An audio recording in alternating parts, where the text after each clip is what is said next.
வணக்கம். வாழ்க வளமுடன். அன்பார்ந்த ஆன்மநேய உள்ளங்களே, வாழ்வியல் வசந்த யோகாவினுடைய இந்த மாலை போதிலே நல்ல ஒரு தவத்துக்கு பின்னே உங்களோடு தேவையும் விருப்பங்களும் என்ற தலைப்பிலே ஒரு சிந்தனை விருந்து மேற்கொள்ள இருக்கிறோம்.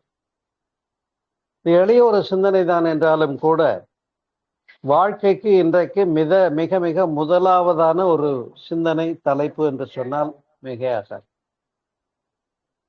ஏனென்று சொன்னால் இதில் நாம் முதலாவதாக குறிப்பிடுகின்ற தேவைகள் என்று சொல்லக்கூடியது பொதுவாகவே வான்ஸ் ஆர் அன்லிமிட்டட்னு சொல்லுவாங்க. ஆசைகள் அளவில அப்படிம்பாங்க. எனவே இந்த தேவைகளுக்கும் ஆசைகளுக்கும் உள்ள வித்தியாசத்தை நாம் புரிந்து கொள்ள வேண்டும். அந்த வகையிலே மிக சிறப்பான ஒரு அகத்தாய்வினை தலைப்பினை மகிழ்ச்சி அவர்கள் நமக்கு கொடுத்திருக்கிறார்கள். எண்ணம் ஆராய்தல் என்ற முதல் சிந்தனைக்கு பின்னே இது வரும். ஏனென்று சொன்னால் உண்மையிலேயே நாம் எல்லாம் நம்முடைய அடிப்படை வாழ்வியல் தேவைகளுக்காக வாழ்வதற்கு கடமைப்பட்டு இருக்கிறோம். எப்படி விலங்குகள் தன்னுடைய பசி, தாகம், வெப்பத்தட்ப மாறுபாடு, உடல் கழிவு, உந்து வேகம் இவற்றுக்காக வாழ்வது என்பது மரபாக இருக்கிறது, இயற்கையாக இருக்கிறது. அதே போலதான் இந்த பசி என்பதும் தாகம் என்பதும் வெப்பத்தட்ப மாறுபாட்டிலிருந்து உயிர்கள் தன்னை காத்து கொள்ள முற்படுவதும் உடல் கழிவு உந்து வேகத்தை வெளியேற்றுவதும் ஒரு இயல்பான நேச்சுரல் கலாமிட்டி, இயற்கையான ஒரு விஷயம்தான் என்பதை யாரும் மறுக்க முடியாது. ஆனால் மனித குலத்தை பொறுத்தவரையிலே 3 மிக முக்கியமான குற்றங்கள், குறைகள் இன்றளவும் சரித்திரத்திலேயே பேசப்படுகின்ற 3 குற்றங்கள் உண்டு. என்ன என்று கேட்டா, 1 மண்ணாசை, பொன்னாசை, பெண்ணாசை என்று 3 ஆசைகளை. இன்னும் சொல்ல போனால் இந்த ஆசைகள் எங்கிருந்து எழுகிறது, அதற்கு என்ன தீர்வு என்பதை சிந்திப்பதுதான் இன்றைய தலைப்பினுடைய மிகச்சிறந்த ஒரு நோக்கமாக இருக்கிறது. அந்த வகையில இந்த நாம் சிந்தித்த அடிப்படை தேவைகள் அதை பூர்த்தி செய்ய we are liable to do. நம்ம தகுதியுடையவர்கள், பொறுப்புடையவர்கள், கடப்பாடு உடையவர்களாக இருக்கிறோம். அதனால்தான் பாரதி ஒரு இடத்துல பாடுறான், தனி ஒருவனுக்கு உணவில்லையெனில் ஜகத்தினை அழித்திடுவோம் என்று சொல்லி பாரதி பாடுகிறார். எவ்வளவு அழகு பாருங்க. ஒரு வயசு சாப்பாட்டுக்கு தாயா எல்லாரும் கஷ்டப்படுறது. இப்போ ஒரு மனிதனுக்கு சாப்பிட உணவு கூட இல்லைன்னா அப்புறம் என்ன அட்மினிஸ்ட்ரேஷன், நிர்வாகம், அரசாங்கம் இல்லையா? அப்ப இந்த உலகம், அதற்கான சட்டதிட்டங்கள், இதெல்லாம் எதுக்கு? அப்ப தனி ஒருவனுக்கு உணவில்லை எனில் ஜகத்தினை அழித்திடுவோம் என்று பேசுகின்ற கோபத்தை பார்க்கிறோம்.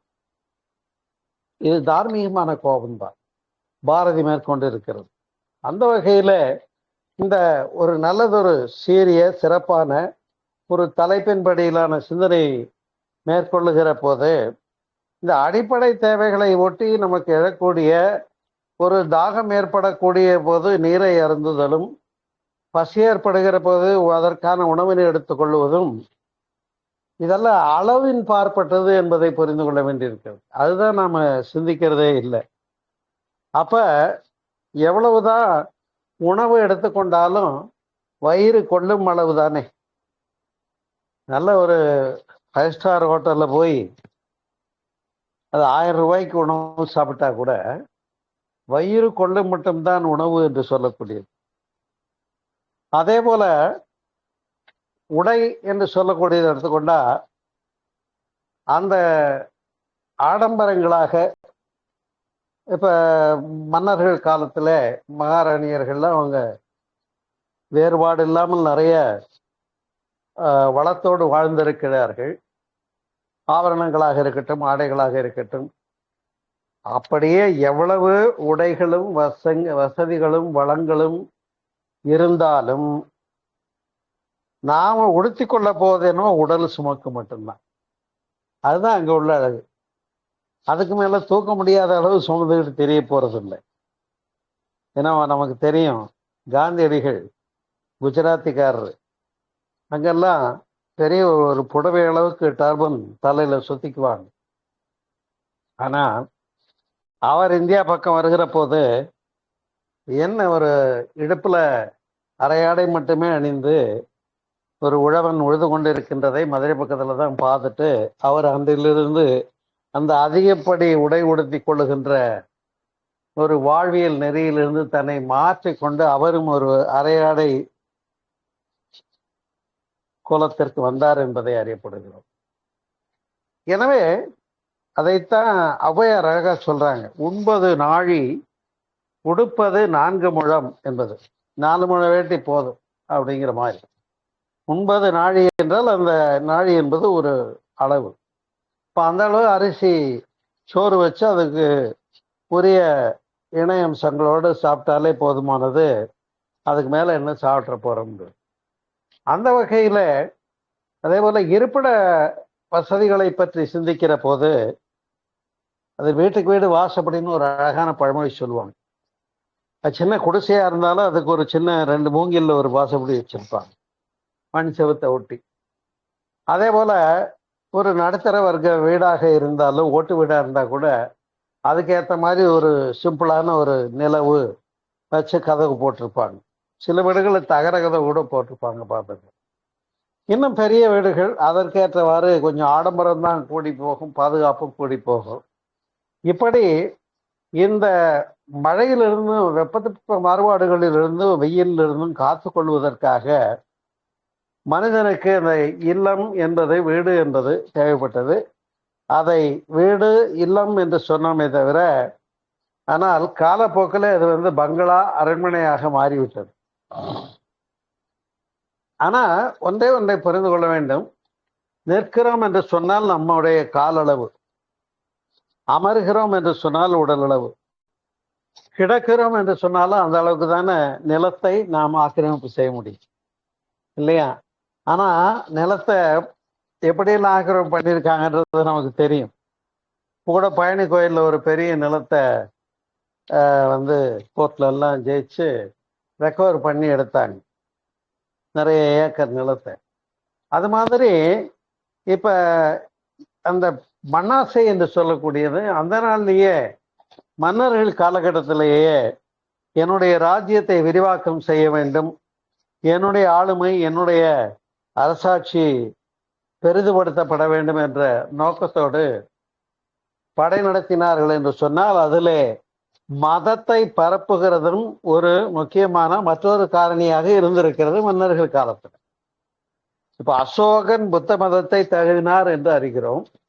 அந்த புத்த மதத்தை பரப்புவதற்காக அவர் எடுத்த நடவடிக்கைகளையும் நாம் அறிவோம். அதே போல எத்தனையோ சமயம் சார்ந்த சிந்தனைகளோடு வாழ்ந்த மன்னர்கள், இப்ப ராஜராஜ சோழன் கோயில் கட்டினாரு இல்லையா? அது மாதிரி இப்ப எத்தனையோ மன்னர்களும் கோயில்களையும் அல்லது வெள்ளையர் காலத்துல எத்தனையோ சர்ச்சஸ் இங்கே கட்டியிருக்காங்க.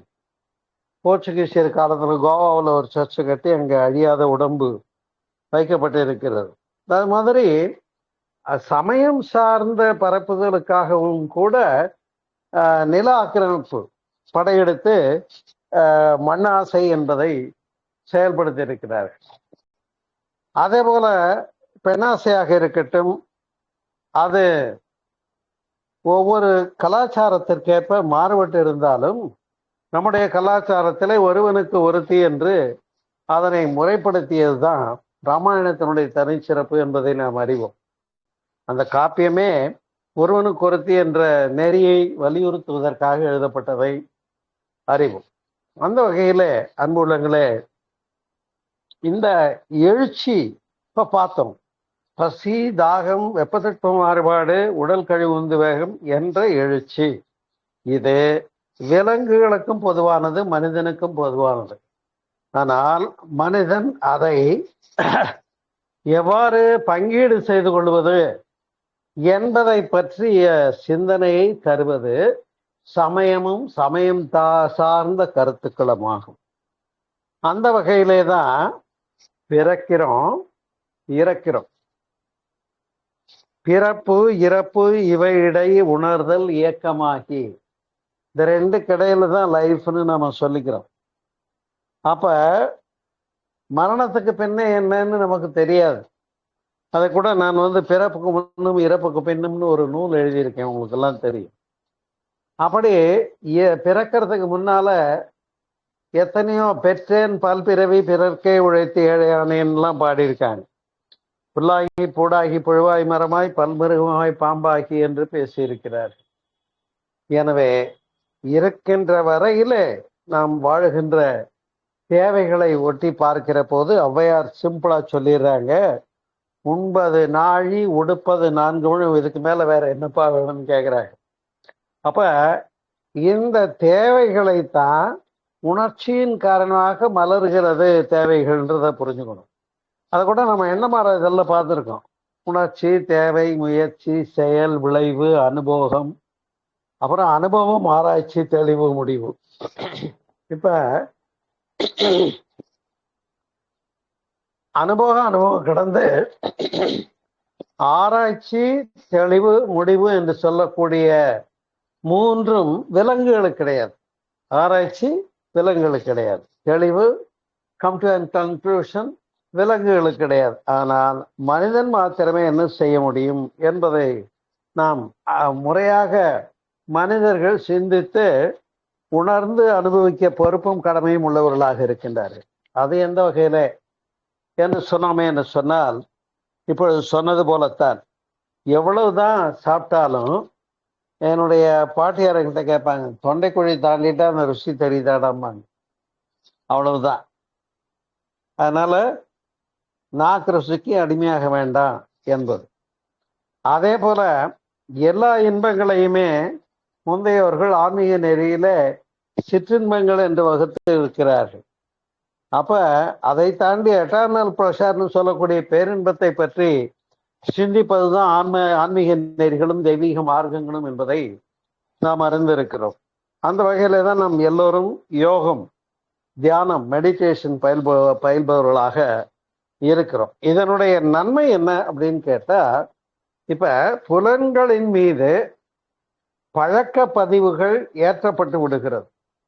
புலன்களின் மீது பழக்க பதிவுகள் ஏற்றப்பட்டு விடுகிறது. உயிராற்றல் புலன் வழி செலவழிந்து பெற்ற அந்த பதிவு ஒரு நல்ல அழகான மலர் தோட்டம். நிறைய அந்த மலர்களுடைய வாசனை, காட்சி, வண்ணம் இல்லையா, அதை கையாலையும் ஆசைப்பட்டு போய் தொட்டு பார்க்குறோம். இப்போ மலர்களை தொடாதீர்கள்னு பூங்காவில் வச்சிருப்பாங்க, ஆனால் நம்ம தாண்டி போய் தொட்டு பார்க்குறோம். அப்போ ஒன்றை உணர்கிற பர்செப்ஷன்ல ஐம்புலன்களையும் அங்கே அப்ளை பண்ணி அதை அனுபவிக்கிற பதிவு இங்கே ஒரு முறை அல்ல, எத்தனை முறை நாம் இந்த பதிவுகளை வாங்கி உள்ளே அனுபவிச்சு போடுறோமோ அது அத்தனை தடவை அங்கே மேல் பதிவாகி கொண்டே இருக்கிறது. வேற ஒன்றும் இல்லை. இப்போ ஒரு ஸ்டேஜுக்கு மேல அந்த பதிவு நம்மை ஆட்டி வைத்து கொண்டிருக்கிறது.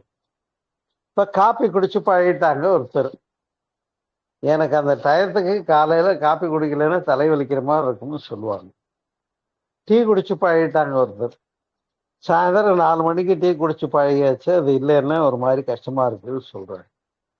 இது மாதிரி பழக்கத்திற்கும் விளக்கத்திற்கும் இடையில் மனிதன் போராடி கொண்டிருக்கிறான் என்ற ஒரு அழகான வரிகளை மகரிஷி அவர்கள் குறிப்பிடுகின்றார்கள். ஏன்னா நாம் ஞான மார்க்கத்தில் எவ்வளவு உன்னதமான உயர்ந்த விஷயங்களை பேசி சிந்தித்தாலும் கூட அந்த ஞான மார்க்கம் சிந்தனை என்று சொல்லக்கூடியது உயர்வதற்கு அடிப்படை தேவையாக நம்முடைய மனோசக்தி தேவையாக இருக்கிறது.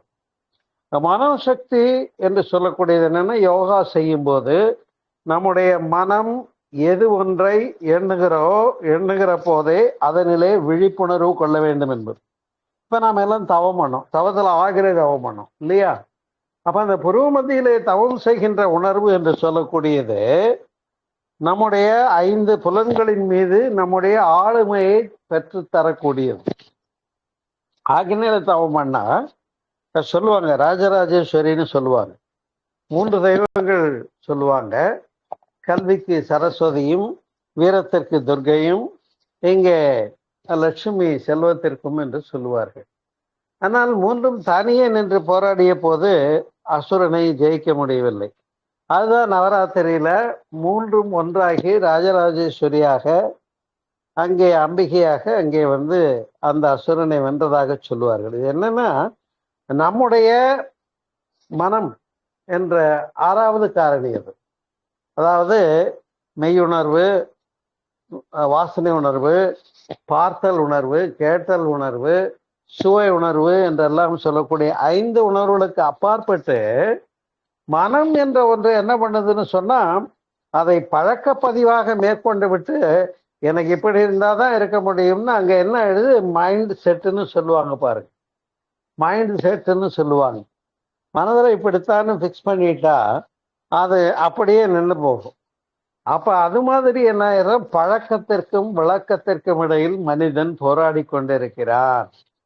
அப்பதான் நாம ஒரு முதல் கேள்வியை போட்டு பார்க்க வேண்டியது. இப்ப பார்த்தோமே அன்பர்களே, நிறைய தேவைகள் இருக்கு. வான்ஸ் ஆர் அன்லிமிட். அப்ப தேவை என்பது எவ்வளவு தேவை, எவ்வளவு அது நிலைப்படும், எது உபரிங்கிற வித்தியாசம் ஒரு சின்ன பார்டர் தான்.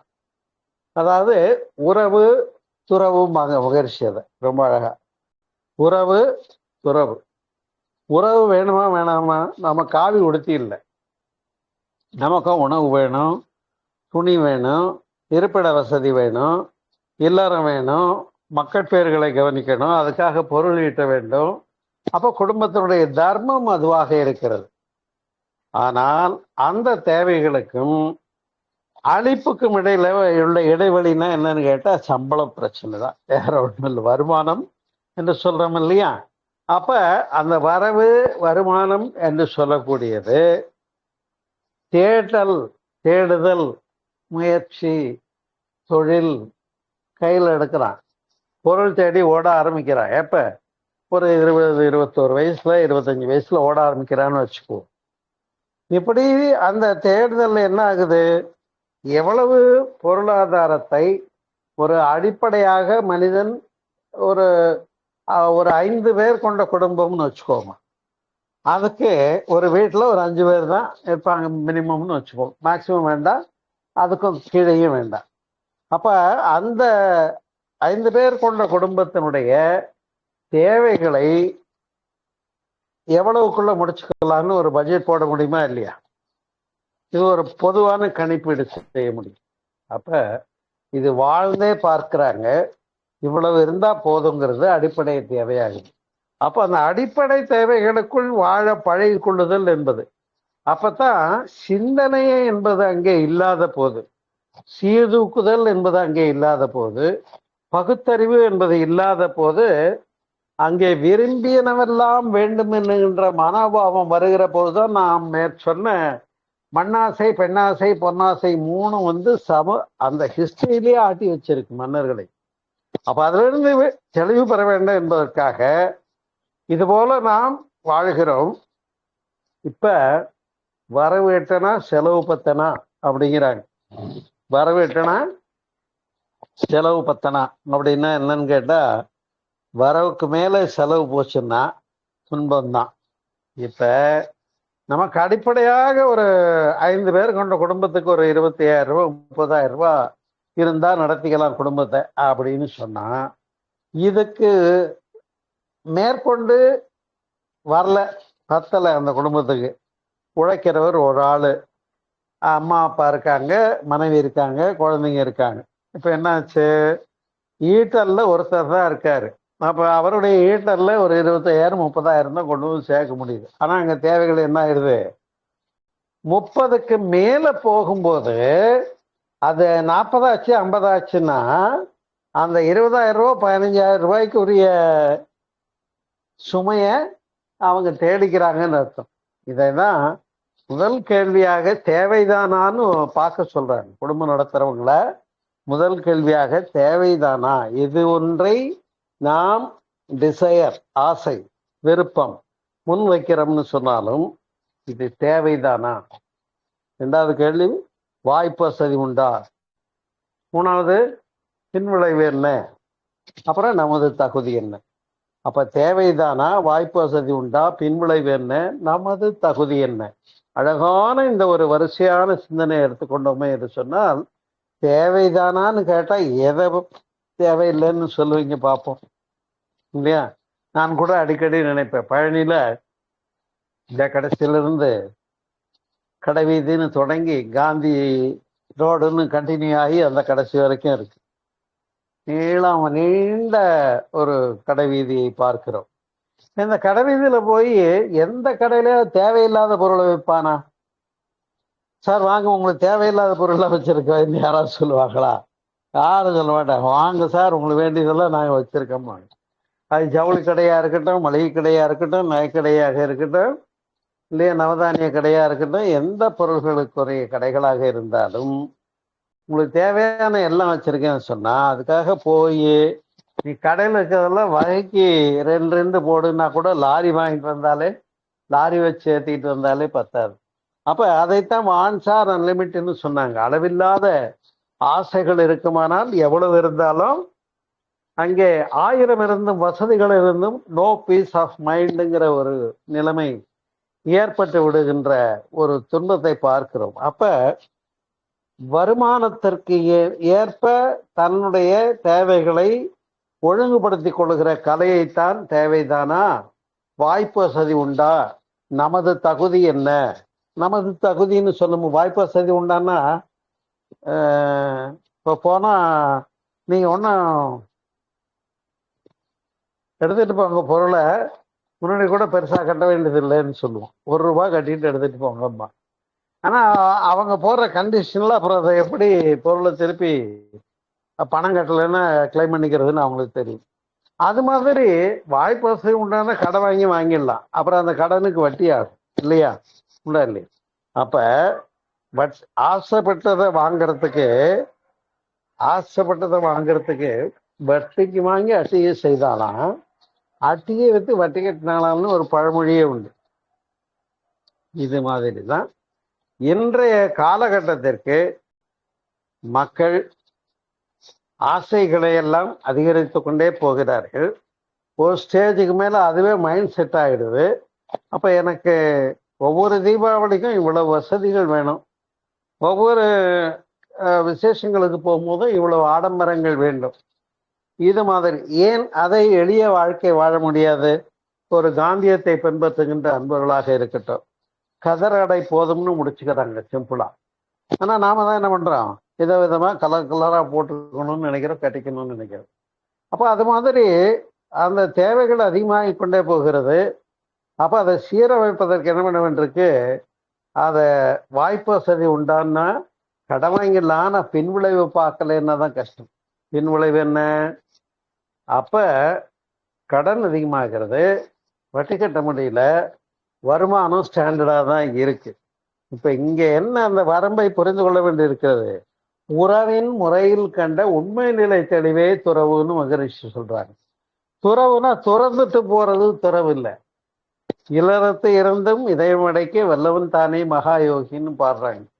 அப்ப குடும்பத்தவர்களாக இருக்கிறோம் என்பதுல துறவரத்தை காட்டிலும் இல்லறம் சிறந்ததுன்னு நான் பேசியிருக்கேன். என்னுடைய ஆன்மீக அறிவியல் யூடியூப் பேஜ்ல நீங்க கேட்டிருப்பீங்க, புரியுதுங்களா? அப்ப இல்லறத்திலே இருக்கிறது சிறப்பு துறவரத்தை விட.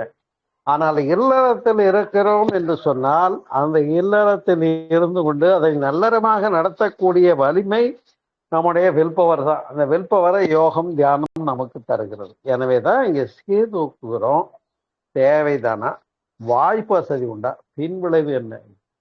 பின்விளைவு என்னங்கிற கேள்விதான் ரொம்ப அருமையான கேள்வி. ஏன்னு சொன்னா அதை கணக்கு போட்டுட்டவன் என்ன பண்ண மாட்டான், தான் தகுதிக்கு மேல பொருளை வாங்கி சேர்க்கணும்னு ஆசைப்பட மாட்டான், இல்லைங்களா? நாம சொன்னது போல 9 நாழி உடுப்பது 4 இருக்கிறதுக்கு ஒரு வீடு, அதுல பேசிக்கல் ரெக்குயர்மெண்ட் ஒரு பெட்ரூம், ஒரு ஹாலு, ஒரு கிச்சன், ஒரு இல்லையா ஃப்ரெஷ் ரூம் எல்லாம் இருந்தா போதும். இவ்வளவுதானே வேணும் வாழ்க்கைக்கு.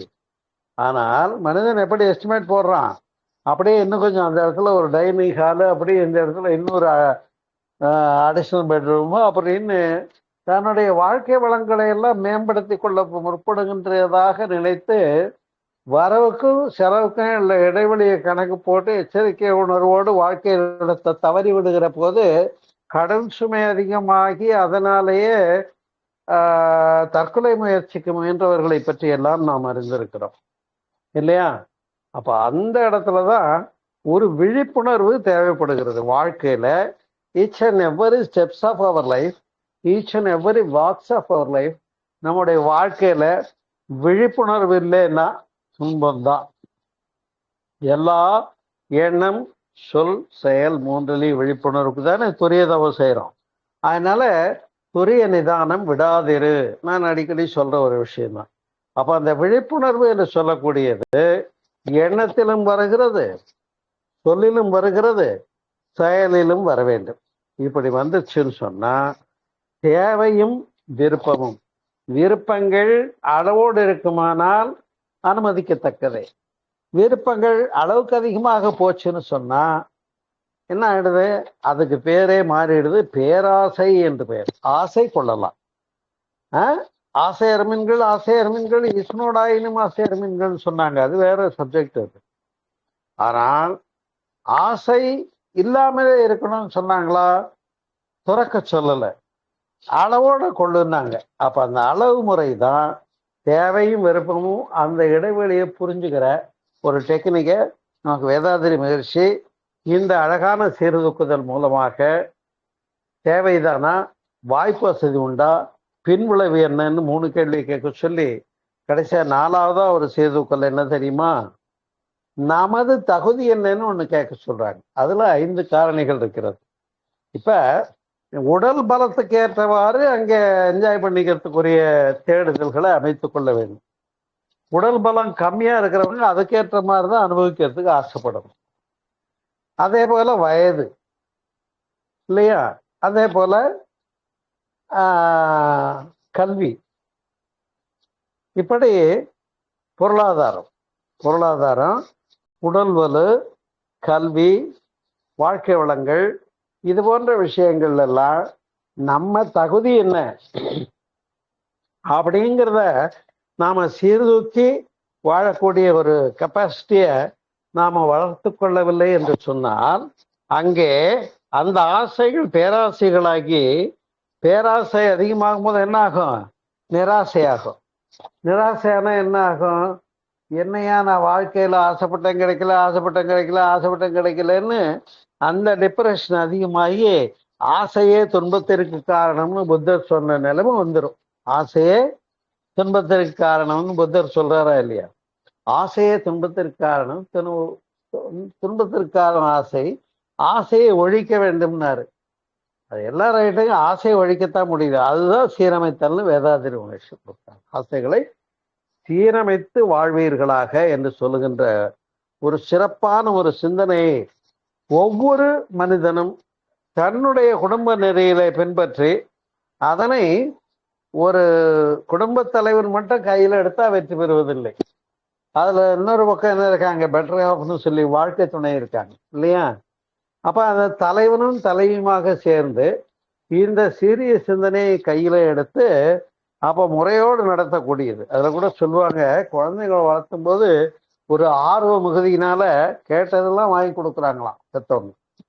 கேட்டதெல்லாம் வாங்கி டக்கு டக்குன்னு கொடுத்துக்கிட்டே இருந்தா அந்த குழந்தைங்களுக்கு அந்த பொருளினுடைய அருமை தெரியறது இல்லை. உடனே இதை விளையாண்டுகிட்டு இருக்கிறத போட்டு அடுத்ததை கேட்குமா, புரியுதுங்களா? அப்ப குழந்தைங்க கேட்டாங்க, கொஞ்சம் இரு, அப்பாவுக்கு சம்பளம் வரட்டும், 1ஆம் தேதிக்கு மேல வாங்கிக்கலாம்னு அங்க ஒரு தேக்கத்தை வைத்தாதான் சரி. எதுவும் சும்மா வர்றதில்லை. அப்பா ஒரு மாசம் வேலை பார்த்து அதுக்குரிய சம்பளம் வாங்கி அதுக்கப்புறம் தான் அந்த பொருளை நமக்கு வாங்கி கொடுக்குறாங்க. அப்ப பொருளாதார தேவையும் அதனுடைய உழைப்பும் உழைப்பின் அருமையும் அடுத்த தலைமுறையாகிய மழலை செல்வங்களுக்கும் புரிதல் வேண்டுமாக இருக்கிறது. அந்த புரிதல் மட்டும் இல்லாம போச்சுன்னா குழந்தைங்களே என்ன ஆயிடும், காலப்போக்கில் கஷ்டம் தெரியாதவங்களும் வளர்ந்துருவாங்க. புரியுதுங்களா? எனக்கு தெரிய நல்லா வாலிப வயதில் கல்லூரியில் படிக்கும்போது அம்மா கிட்ட போய் காசு கொடுன்னு தொந்தரவு பண்ணி முந்தானையை பகுத்து வாங்கிட்டு போன பையன் கடைசி வரைக்கும் பொருளாதார நிறைவு பெறாம ஈட்டல்லையும் திறமை இல்லாம துன்பப்பட்டதை நான் அறிந்திருக்கிறேன். அது மாதிரி எனவே சும்மா வருகிறது இல்லை. ஒரு பணம் காசு என்பது அதனுடைய அருமையை குழந்தைகள் அறிந்து உணரக்கூடிய வகைக்கு நாம் அதை முறையாக குழந்தை செல்வங்களுக்கும் இளம் வயதிலேயே, அதனால்தான் கொடியது கேட்கின் இளமையில் வறுமைன்னு பாடுறாங்க. கொடியது கடுமையானது எதுன்னா இளமையில் வறுமை. என்னெல்லாம் எடுத்துக்கிட்டா எனக்கு இளமையில் வறுமை இருந்தது. ஒரு பொருளை பெறுவதில் அவ்வளவு தடை இருந்தது, கஷ்டங்கள் இருந்தது. அப்ப ஒரு பொருளினுடைய கிடைப்பெருமைன்னு சொல்லுவாங்க. அதை அடைவதற்காக எவ்வளவு சிரமப்பட்டு தான் அடைஞ்சோம் அப்படிங்கிற முயற்சி இருந்தா நாளைக்கு அந்த பொருளை சல்லிசா தூக்கி போட்டு போற பாவம் இருக்காது. ஒரு பொருளை கஷ்டப்பட்டு வாங்கிட்டா, ஒரு வாட்ச் வாங்கியாச்சுன்னு வைங்க, நான் எல்லாம் நீண்ட காலம் அந்த வாட்சே வச்சு பயன்படுத்தியிருக்கேன். அதில் ரிப்பேர் வந்தாலும் ரிப்பேர் பண்ணி, செயின் வந்து போனாலும் செயின் இது பண்ணி, ஒரு சிறப்பாக இருக்கட்டும், ஒரு டூ வீலராக இருக்கட்டும், எல்லாமே பொருளினுடைய அருமையை உணர்ந்து வருமானத்துக்கு ஏற்ப நடத்தக்கூடிய தெளிவையும் அந்த விஞ்ஞானத்தையும் வேறுபடுத்தி காட்டக்கூடிய இந்த தலைப்பு தான் நம்முடைய தேவையும் விருப்பங்களும் என்ற இந்த தலைப்பு.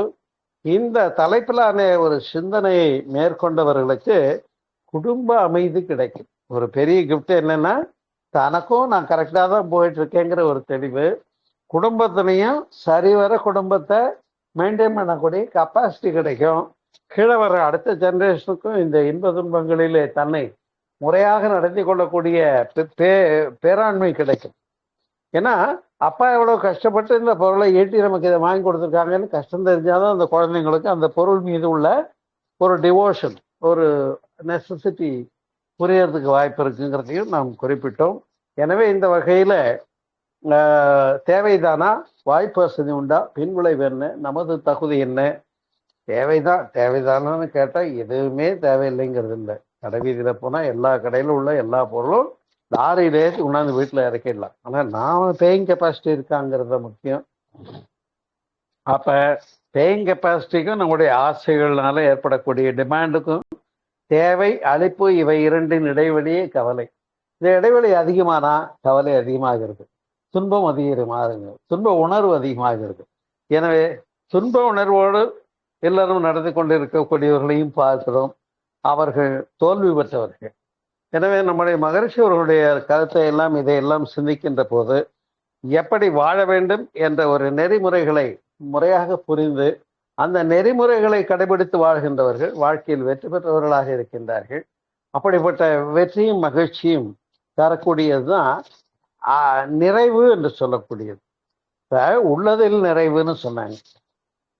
ஏன்னா இருக்கிறத விட்டு பறக்கிறதுக்கு ஆசைப்பட்டானா நம்ம பழமொழி சொல்லுவாங்க இல்லையா, கேள்விப்பட்டிருக்கீங்க இல்லையா? அப்ப நமக்கு என்ன கிடைச்சிருக்கோ அதை வச்சு முதல்ல அடாடா இந்த அளவுக்கு இறைநிலை எனக்கு வாழ்க்கை வளங்களை கொடுத்துருக்கேன்னு நினைக்கக்கூடிய கெப்பாசிட்டி வேணும், அந்த சிந்தனை வேணும் எல்லாருக்குமே. நாமெல்லாம் ஒரு பேசிக்கலாக உடுத்த வச்சிருக்கோம், இருக்க வீடு வச்சிருக்கோம், உணவுக்கு சாப்பாட்டுக்கு பொருளாதாரம் கிடைக்குது. அப்ப இதுக்கு மேல என்ன வேணும்னு ஓட வேண்டி இருக்கிறது. அப்படியே தேடி தேடி அடுத்த தலைமுறைக்கு சேர்த்தா அது அடுத்த தலைமுறைக்கு எடுக்கிறதா தான் சேரும். 3 தலைமுறைக்கு சேர்த்து வச்சுட்டு போயிட்டாங்க வச்சுக்கோங்க. அடுத்த தலைமுறை வரக்கூடிய பசங்களை என்ன பண்ணுவாங்க, உட்காந்து தின்னு அந்த சொத்தை அழிக்கிற காட்சியை நம்ம பார்க்குறோம். அவனுக்காக ஒரு முயற்சி இல்லை, ஒரு ஓடுதல் இல்லை, ஒரு தேடுதல் இல்லை. ஒரு கடை வாங்கி கஷ்டப்பட்டு வீட்டை கட்டி வீட்டு கடன் அடைச்சுன்னா அப்போ அங்கே அந்த முயற்சியும் பெருமையும் அங்கே சிறப்பாக இருக்கும். எனவே இந்த வகையில தான் சீர்தூக்கல் என்று சொல்லக்கூடியது.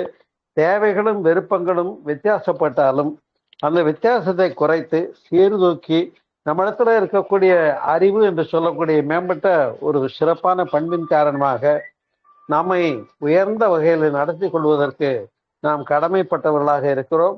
அப்படிப்பட்ட ஒரு தெளிந்த சிந்தனை ஒவ்வொரு நபரும் தன்னுடைய வாழ்க்கையில கடைபிடித்து மேன்மை பெற வில் பவர் தேவைப்படுது. இதுக்கெல்லாம் என்ன வேணும், வில் பவர். மன வலிமை இல்லைன்னா முடியாது. அப்ப வில் பவர் மன வலிமை பெற்று அதை கையில் எடுத்து சாதித்து வெற்றியும் மகிழ்ச்சியை பெறுவோமாக என்று கூறி இந்த இனிய மாலை பொதலே நீங்களும் உங்கள் அன்பு குடும்பமும் எல்லா வளங்களும் பெற்று சிறப்பாக வாழ விருப்பங்களையும் அந்த தேடுதல்களையும் நாம் தேவையை முறையாக பயன்படுத்தி வாழும் கலையை அறிந்து வாழ்வோமாக என்று கூறி நிறைவு செய்கிறேன். நன்றி, வணக்கம். வாழ்க வளமுடன், வாழ்க வளமுடன், வாழ்க வளமுடன். இப்ப கேள்வி நேரம். ஏதாவது கேள்வி இருந்தால் தொடரலாம்.